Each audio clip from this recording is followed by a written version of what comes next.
জ্ঞানী মনে করেন না ভাই, নিজেকে এত বড় মনে করেন না। ডক্টর শহীদুল্লাহ কিন্তু কম জ্ঞানী ছিল না। এই দেখেন ঢাকা বিশ্ববিদ্যালয়ের সবুজ চত্বরে তিনি কীভাবে শুয়ে আছেন। এই হচ্ছে ডক্টর মোহাম্মদ শহীদুল্লাহর কবর। আপনারা নিজেকে দাম্ভিকতায় ভাসিয়ে দেন, নামাজ নাই কালাম নাই, নিজেকে এত জ্ঞানী মনে করেন। দেখেন এই ডক্টর মোহাম্মদ শহীদুল্লাহ সারা পৃথিবীর লোক তাকে চেনে কি, সে কিন্তু এই ঢাকা বিশ্ববিদ্যালয়ে এখানে সমাহিত আছেন।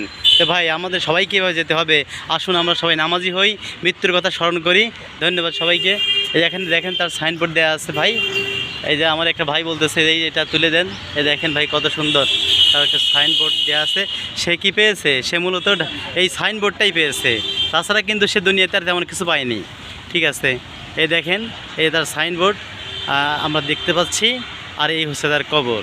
তো ভাই আমরা মৃত্যুর পরে সব কিছু রেখে যাব। দুনিয়াতে ভালো কাজ যতটুকু করব ততটুকু মানুষ বলবে, তত সেভাবে মানুষ আমাকে চিনবে। ধন্যবাদ। আসুন সবাই আমরা আল্লাহর পথে থাকি, আল্লাহকে ডাকি। আসসালামু আলাইকুম রহমতুল্লাহি বারকাতুহু।